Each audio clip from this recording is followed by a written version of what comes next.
Good morning, Mets fans, and welcome to a Tuesday edition of Driving with Mr. Met. I am Mr. Met, and it's been a busy couple of days for me, since last Thursday. And oh, by the way, the Mets have been winning. Yes, the Mets have been winning 5 straight wins as of last night, 4 straight, sorry. Got a little ahead of myself. 4 straight wins. I was at Citi Field for 2 of them. That would be Saturday and Sunday. Last Thursday, I got to meet Noah Syndergaard in Manhattan. Are the Mets good again? That's the question. Let's talk about it today. Pardon my voice, and I'll do my best to soldier through. So the Mets won, as I said, 4 straight games. They took two of the games that I was at this weekend on Saturday and Sunday. The weather wasn't wonderful on Saturday, but it was great on Sunday. It was a beautiful day on Sunday. But at the end of the day, all that matters is that the Mets won, and they have been winning. And Jason Vargas pitched well last night, as he should against the Marlins, but that's neither here nor there. Baby steps. Noah Syndergaard was brilliant on Sunday. Steven Matz was on Saturday. Jacob deGrom was brilliant on Friday. So the pitching is telling the story this season. When the pitching was on earlier in the year, the Mets were winning. When the pitching was off, not so much. The offense not coming to life at all didn't help matters whatsoever. But again, at the end of the day, I think the pitching is going to carry this team as far as it's going to go. And if the pitching doesn't perform, well, that's going to be that. So, again, tonight the Mets have Zach Wheeler on the mound, looking to continue this little winning streak to pushing it to 5. The Mets should be able to take this series with the Marlins. The Marlins are not a good team, not a terrible team, but they're not a good team.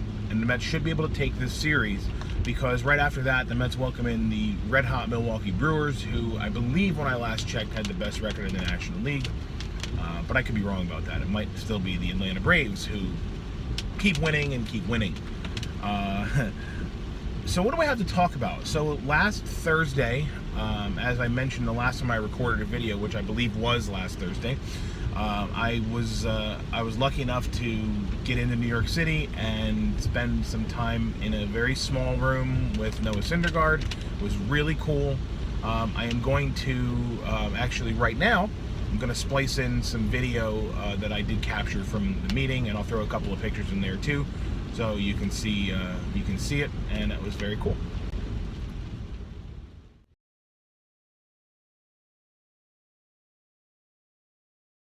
In New York, just embracing the city each and every day. It's a definite blessing to be living and playing here, and especially from where I came from, small town, Mansfield, Texas. And just giving back to the community as much as I can. And what's next for you as a ball player? Now get specific.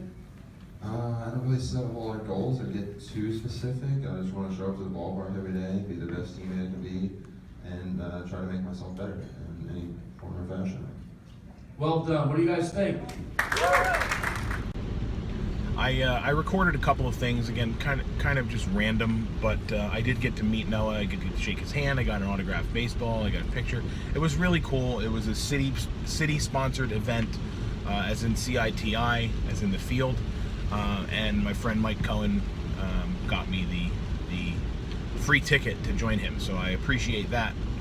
And again, it was a good time. The one thing that was a standout for me was he did take questions, and that was some of the video footage that you saw was just sort of me randomly videoing him talking. But one of the questions was about what did you learn from the Matt Harvey situation? And I found Syndergaard's answer to be very candid and very interesting. He said, be a better teammate and show up on time for work. And then he made a joke about no one's recording this, right? And it was kind of a swipe at Matt Harvey, and you know, I keep saying it, and I keep looking at Jacob deGrom as like the anti-Harvey. He's quiet. He's not he's not brash. He's not the things that we disliked about Matt Harvey when he wasn't really great. Jacob deGrom has such a personality that, and such and sort of an aura about him, that even if he does poorly, I don't think we're going to turn on him, Mets fans that is, the way that we did on Matt Harvey. Again, it's just a hunch, but pardon the interruption. That was a spam phone call, which are always lovely to receive. Again, I was going to say I did get to see the games on the weekends. It was nice to see some clutch performances from the Mets offense. As Drupal Cabrera continues to be this team's most valuable offensive player, he has carried the load for the first quarter of the season. It was nice to see Ahmed Rosario break out a little bit on Sunday with the 2-home run game. I just hope that he doesn't do what his predecessor did, and that would be Jose Reyes. I always felt like when Reyes had a home run game, his next couple of games would include wild swings looking for more home run power. And I always hated that about Reyes. And maybe I'm even wrong about it. That was just always my perception of it, the way he swung.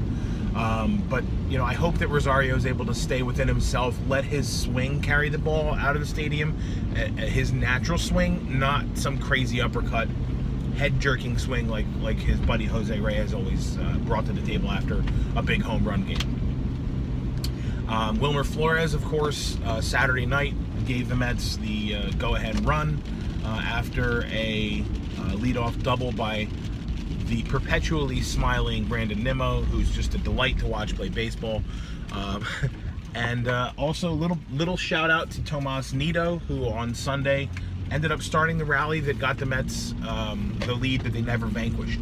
So Nido had a base hit to kick off that rally with 2 outs, mind you. So the catching situation has improved with the acquisition of Devin Mesoraco, and it's only going to get better once Kevin Plawecki comes back. And, you know, it was weird to see Jose Lobaton get DFA'd the way he did last week or a couple days ago, because it sort of makes you think, hey, maybe Plawecki's right here. You know, he's ready to come back. I don't know what the status is on Plawecki, but I suspect we'll find out soon. Same thing goes with Todd Frazier. I'm hoping that he's off the DL soon as well. I have a whole bunch more stuff to talk about, but honestly, it's been so long since I recorded a video. I'm just going to leave it at this, as the rambling mess that this was. My voice is still coming back from screaming on Sunday, but it'll be back hopefully tomorrow. I will not be back tomorrow. I will be back on Thursday with a video to recap the final 2 games of this Miami Marlins series and prep for the 4-game weekend set with the Milwaukee Brewers. So until then, I thank you for watching. It's much appreciated. And as always, let's go Mets.